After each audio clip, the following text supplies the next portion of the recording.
Welcome to the Plagues Project. 10 Plagues, Many Angles. Now more than ever. Come learn with us. How do Jewish sources approach the assumption that medical care is an appropriate and sanctioned response to illness? What, moreover, are the foundations of the Jewish approaches to healing? Interestingly, one of the verses related to the 10 plagues provides an opportunity to explore several religious and moral ideas regarding healing and medicine. Let's start with a verse from the book of Exodus. After the sea splits for the Israelites, they find themselves first without water and then at a place called Marah, where the water was bitter. They complain, and Moses, with the help of God, makes the water sweet and drinkable. It is against this immediate backdrop that we read in chapter 15, verse 26. God said, "If you will heed the Lord your God diligently, doing what is upright in sight, giving ear to God's commandments, and keeping all God's laws, then I will not bring upon you any of the diseases that I brought upon the Egyptians, for I, the Lord, am your healer. Ki ani Adonai Rofecha."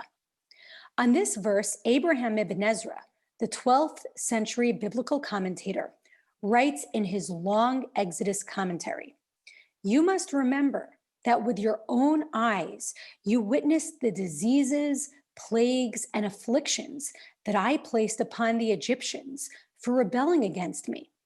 And if you observe my laws, you will escape from them, for I will not do to you as I did to them."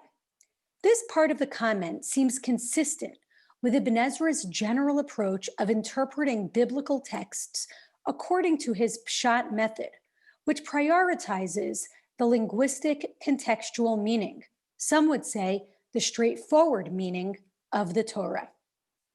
Ibn Ezra continues, however, with a striking comment. "And further, I, God, will be your doctor.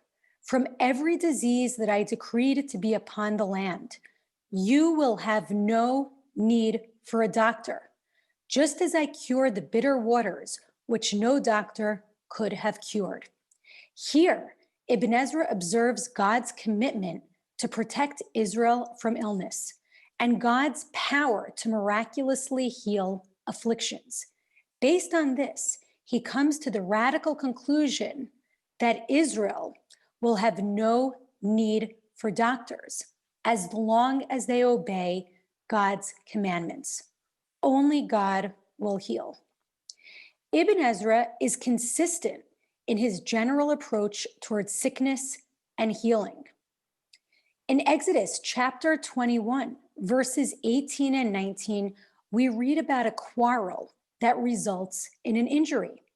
The verse reads, "If he, the victim, gets up and walks outside on his staff, the assailant shall go unpunished, except that the assailant must pay for the victim's loss of time, and virapo yirapeh, heal, he shall heal."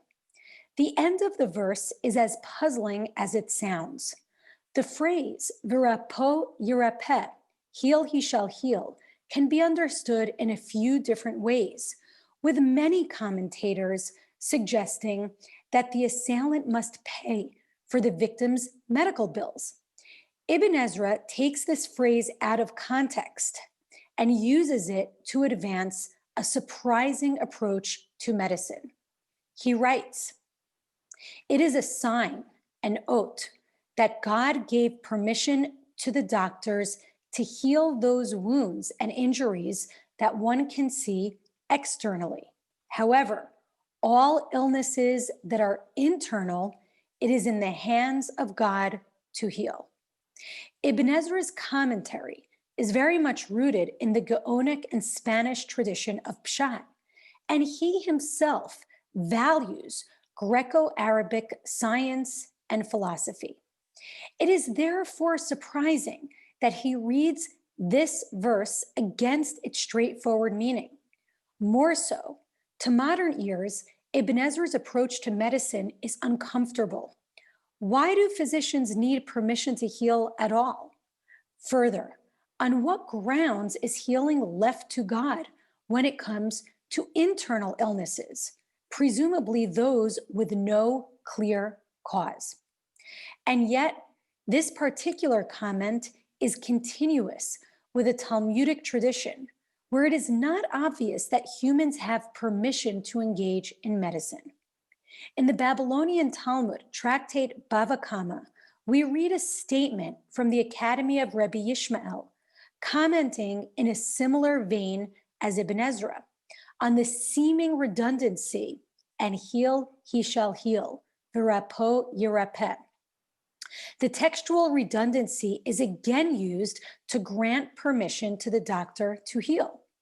This statement is repeated in other Talmudic contexts as well.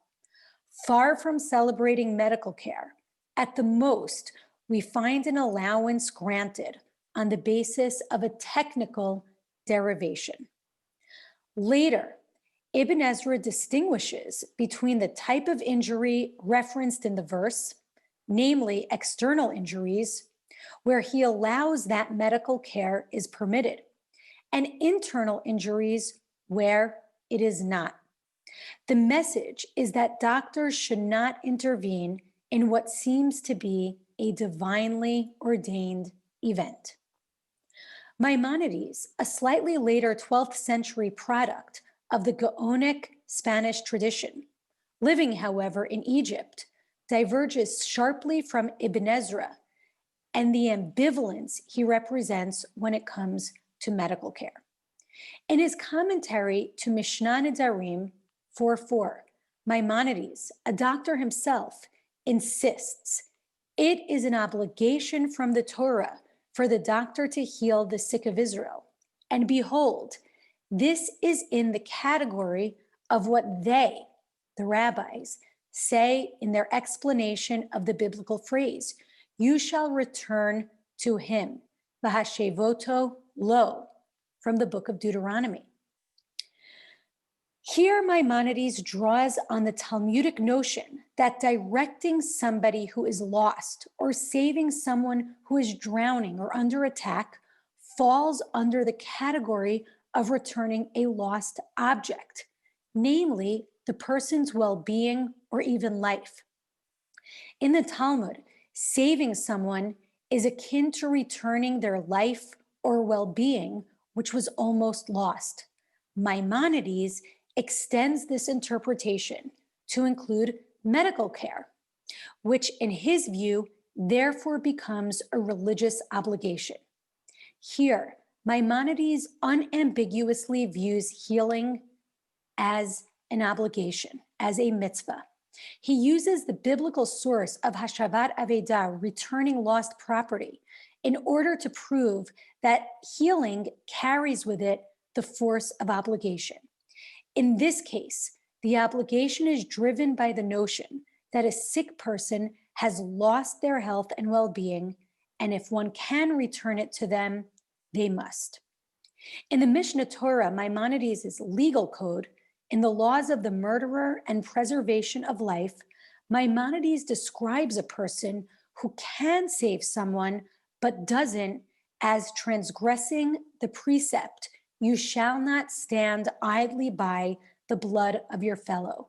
Lo ta'amod al dam re'echa. Nachmanides, Ramban, the 13th century Spanish leader and scholar, continues along the path paved by Maimonides, but with an important twist.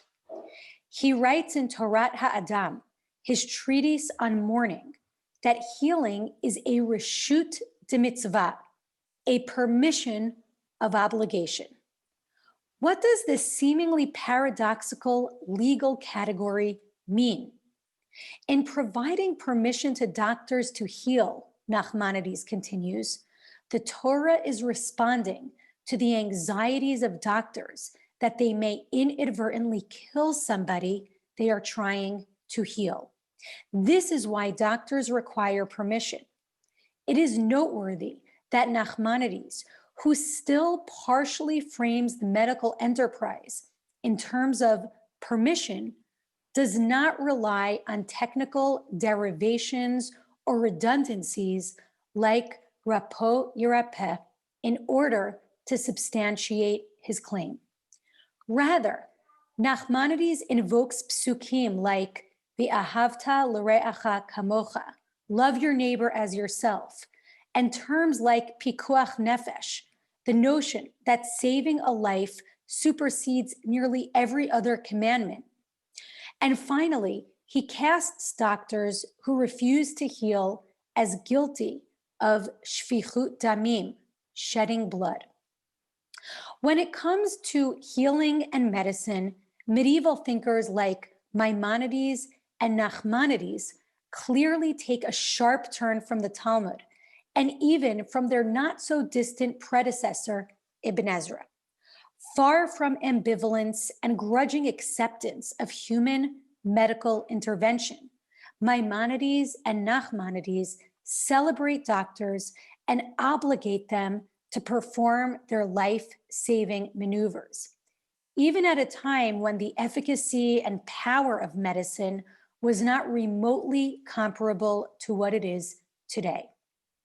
Maimonides speaks about illness in yet another context, which is important to our discussion. In Mishnah Torah, Hilchot Avel, the laws of the mourner, Maimonides groups Bikur Cholim, visiting the sick, with other mitzvot and types of support around life cycle events, particularly death and marriage. While these are rabbinic laws, Maimonides definitively places them under the biblical category of v'ahavta l're'acha kamocha, love your neighbor as yourself. A few laws later, Maimonides writes, visiting the sick is a commandment on everybody. Even the older or greater should visit the younger or lesser, and they should visit multiple times a day. And whoever adds to this is to be praised, only that they should not be a burden. And everyone who visits the sick, it is as though they took away part of the illness and made it easier on the invalid. And whoever does not visit, it is as though they spilled blood. Maimonides clearly views Bikur Cholim, providing emotional, social, and psychological support to the ill, as a form of healing. He, along with Nachmanides, uses the same biblical verses and the same themes to describe both medical healing and Bikur Cholim. They root both issues in the admonition to love one's neighbor as oneself, and they consider the neglect of both as tantamount to shfichut damim, shedding blood. For Maimonides, our moral obligations to the sick include delivering medical care and also the emotional support of Bikur Cholim. I wonder if part of this is rooted in an idea that emerges from a passage in Masechet Shabbat 12b.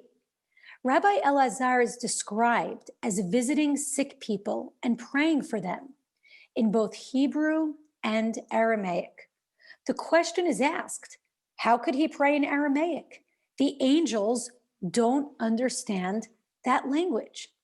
The Gemara responds that when it comes to visiting the sick, Aramaic can be used because the Shekhinah, the divine presence, is with the invalid, and God understands that language. Likewise, it is taught that when visiting the sick, one should not sit on a bed or a chair, but rather should wrap themselves and sit in front of the invalid. Why? Because the Shekhinah, the divine presence, is above the invalid's pillow, and the visitor must conduct themselves with the appropriate reverence. This piece of Gemara positions God in the sick room. In moments when illness might make someone feel vulnerable, insecure, and even as if they've lost a measure of their dignity, the Gemara insists that we treat the ill as though the divine presence is literally right there with them. It is for this reason, perhaps, that Maimonides treats the mitzvah of Bikur Cholim with such gravity. In his masterful work, Being Mortal, Atul Gawande writes, "We've been wrong about what our job is in medicine. We think our job is to ensure health and survival, but really it is larger than that. It is to enable well-being. And well-being is about the reasons one wishes to be alive. Those reasons matter, not just at the end of life or when debility comes, but all along the way. If to be human is to be limited, then the role of caring professions and institutions, from surgeons to nursing homes, ought to be aiding people in their struggle with those limits. Sometimes we can offer a cure, sometimes only a salve, sometimes not even that. But whatever we can offer, our interventions and the risks and sacrifices they entail are justified only if they serve the larger aims of a person's life. When we forget that, the suffering we inflict can be barbaric. When we remember it, the good we do can be breathtaking." Gawande is speaking to those in the medical profession, to the heroes, I would say, in the medical profession. The Talmud and Ibn Ezra notwithstanding, it is clear that medical professionals take on a tremendous moral and religious obligation when it comes to the work they do. Gawande's words, however, expand and take on greater relevance when we map onto them the ideas and values of Bikur Cholim. We are all responsible for the well-being and dignity of those who are ill. We may not all be able to offer medical interventions, but we are all in the position to offer the support and comfort to those whose lives have been upended by illness.